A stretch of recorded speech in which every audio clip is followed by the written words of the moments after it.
Welcome to this explainer. Today, we're basically putting on our literary detective hats to investigate Dr. Ted Hildebrandt's absolutely fascinating lecture on the Gospel of Mark. You know, today we aren't just reading an ancient text, we're decoding it.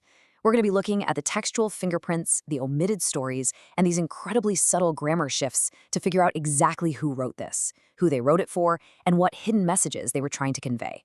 All right, let's dive right into this. We're kicking off this investigation with kind of a bizarre historical question. Imagine this, an ancient figure who supposedly does the literal impossible, healing the sick, casting out demons, and then strictly forbids anyone from talking about it. It's entirely counterintuitive, right? I mean, usually ancient leaders wanted all the positive PR they could get. So to understand this strange messianic secret, as scholars call it, we first have to gather some clues about the author and the audience. So let's jump straight into clue number 1. The warts and all hero. Historical tradition, mostly from guys like the early church historian Papias, tells us that John Mark was actually writing down the accounts of the Apostle Peter. And Peter was a huge name in the early church. But if Mark is Peter's story, we see a really stark contrast. Dr. Hildebrandt points out that in other texts, like Matthew, Peter is the undisputed hero. He steps out of the boat and walks on water. He gets the keys to the kingdom. But in Mark, those triumphs are completely missing. Instead, the text puts a massive spotlight on Peter's absolute worst blunders. It includes the moment Peter rebukes Jesus and literally gets called Satan. It shows Peter completely bungling the transfiguration by blurting out that they should build 3 huts. And of course, it prominently features Peter's 3 agonizing denials of even knowing Jesus. This is a brilliant illustration of a warts and all approach. Rather than reading like some flawless, polished piece of ancient propaganda crafted to make a leader look perfect, it reads with relatable human honesty. Dr. Hildebrandt notes that in a lot of ancient Near Eastern documents, the great king is recorded as a legendary hero with absolutely 0 faults. But this text, it goes the exact opposite direction. It points out that even the guys sitting at the very top of the church organization made huge, embarrassing mistakes. It really anchors the text in a sense of raw historicity. Moving right along to clue number 2, the target demographic. You know, we can deduce a ton about an author's target audience simply by looking at what they felt the absolute need to pause and explain. If you were writing to a Jewish audience in the 1st century, they'd obviously already know their own language, customs, and geography. But as Dr. Hildebrandt highlights, the author of Mark constantly hits the pause button to explain these basics. When Jesus heals a little girl, Mark has to translate the Aramaic phrase talitha kum, so the reader knows it means, little girl, get up. The author has to include this lengthy explanation about why the Pharisees do ceremonial hand-washing after going to the marketplace. He even has to map out that the Mount of Olives sits opposite the temple, because his audience couldn't exactly just pull up a map on their phones. Furthermore, unlike Matthew, Mark completely omits quotes about fulfilling the law of Moses. All of this clearly reveals the text is speaking directly to an outsider, non-Jewish audience. But actually, scratch that. We can get even more specific than just outsiders. The specific use of Latin loanwords acts as a literal textual fingerprint. For example, Mark uses the Greek word for palace, but then specifically adds that it is the praetorium, which is a distinctively Latin term. Dr. Hildebrandt suggests this strongly points to the manuscript being custom-tailored for a Roman audience, and that fits perfectly with the historical tradition that Mark wrote this while hanging out in Rome with Peter. Next up, clue number 3, the pronoun prophecy shift.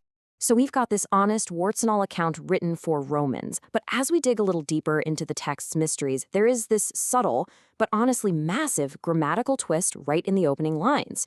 The text quotes the ancient prophet Malachi. In the original Malachi text, the Lord Almighty, Yahweh, is speaking and says, "I will send my messenger who will prepare the way before me." First-person pronoun. God is saying the messenger goes before God. But look at what Mark does. The author deliberately modifies that ancient pronoun to the second person. "I will send my messenger ahead of you, who will prepare your way." This "you" is directed squarely at Jesus. The big takeaway here is that by altering just this one tiny pronoun, the text presents a profound theological claim hidden right in plain sight. It takes a passage about a messenger preparing the way for God Almighty and completely applies it to a messenger, John the Baptist, preparing the way for Jesus. Without ever explicitly stopping to say the words Jesus is God, Mark uses grammar to equate Jesus with deity right out of the gates. It's subtle, but it's powerful. Which brings us to clue number 4, defining the Son of Man. So how does Jesus actually identify himself in the text? While other people might call him a prophet or the Messiah, Jesus repeatedly uses a very mysterious title for his own self-identification, the Son of Man. Now, to our modern ears, this just sounds like a fancy way of saying a human being. But in ancient times, being a son of something didn't just mean literal biological offspring. It was a well-known idiom meaning you completely embodied that specific character or quality. Dr. Hildebrandt reminds us that when James and John are nicknamed the sons of thunder, it didn't mean their dad, Zebedee, was a literal thundercloud. It meant James and John had a thunderous, explosive character. So what character does the Son of Man embody? Well, it's incredibly complex.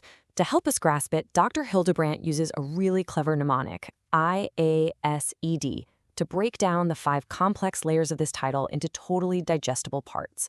The title carries the weight of identification, authority, suffering, eschatological meaning, and ultimately, divine status. Let's break the whole shebang down.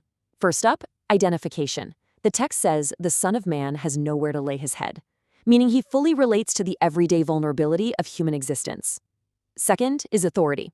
When a paralyzed man is lowered through a mud roof, Jesus tells him his sins are forgiven, stating the Son of Man has authority on earth to forgive sins. Third, suffering.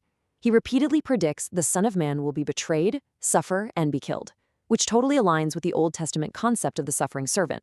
Fourth, eschatological. This basically means dealing with the end of time. When on trial, Jesus says they will see the Son of Man coming in the clouds, a direct reference to the book of Daniel.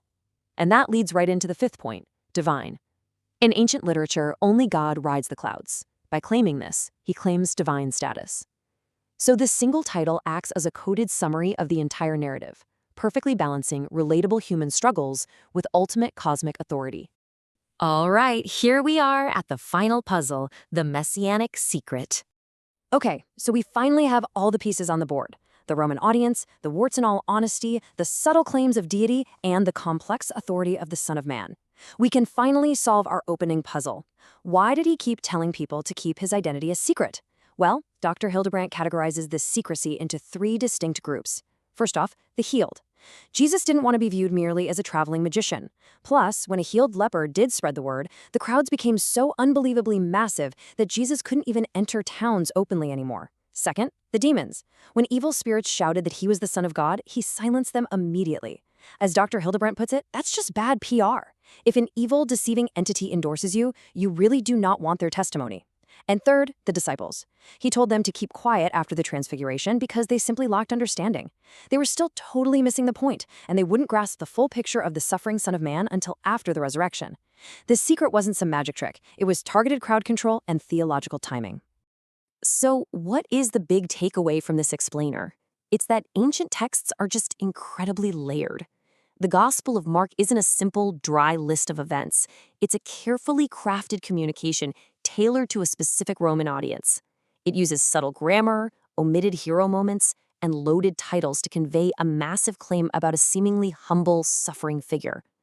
By treating this ancient manuscript as a carefully constructed literary investigation, it really makes you wonder, what other hidden mysteries might we uncover in the ancient texts that shaped our world?